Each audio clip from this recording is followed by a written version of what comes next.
직원 상담을 통해서 뭔가 부족함이 있을 때 변호사 상담을 요구하시는 분들이 있는데, 이분들의 실제 사례를 가지고 제가 유형을 한번 시켜봤어요. 어떤 경우에는 먼저 상담료를 입금해야 가능하다는 것도 있고, 사건을 맡겨야 가능하다는 것도 있고, 또 다른 곳은 변호사가 무슨 일인지는 모르겠지만 계속 이런저런 사유로 바빠서 통화를 할 수 없다는 경우도 있다는 거예요. 결국에는 변호사 상담이 가능했던 곳은 블랙스톤밖에 없었다, 이런 얘기를 많이 들어요.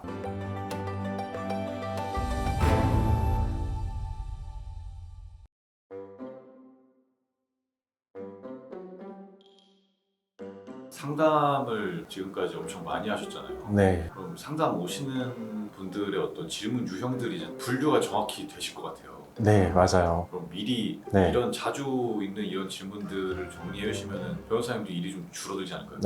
그쵸. 제가 몇 가지 유형을 그래서 정리를 해왔어요. 이 상담은 개인회생 상담에 대한 게 아니라요, 변호사 상담에 관한 거예요. 왜냐하면은 저희 사무실은 변호사 상담이 가능한 사무실이에요. 그런 사무실이 많지는 않은 것으로 알아요. 10손가락 안에 꼽을 만한 사무실로 알고 있고요. 그래서 직원 상담을 통해서 뭔가 부족함이 있을 때 변호사 상담을 요구하시는 분들이 있는데, 이분들의 실제 사례를 가지고 제가 유형을 한번 시켜봤어요. 첫 번째 유형은 의뢰인을 속여서 사기치는 곳이 있다, 사무장 사무실이 있다, 이런 얘기를 들으시고 한번 확인하고 싶으신 분들이에요. 이런 분들은 사정을 살펴보면은 채무 발생 원인에서 사기를 당하신 분들이 굉장히 많아요. 보이스피싱을 당하신 분들도 있고, 리딩방 사기를 당하신 분도 있고, 이런 사기를 당하신 분들이 더 조심스러워서 꼭 변호사와의 상담을 요구하시는 것 같아요. 이런 분들은 저와 그냥 전화통화만 되면은 그 자체로 안심을 하세요. 변호사님 목소리 똑같으시네요, 변호사님 뭐 유튜브 잘 보고 있습니다, 이런 간단한 얘기만 하지 본인의 사건에 대한 것은 이제 믿고 맡기시는 거죠. 이런 분들이 첫 번째 유형이라고 볼 수가 있어요.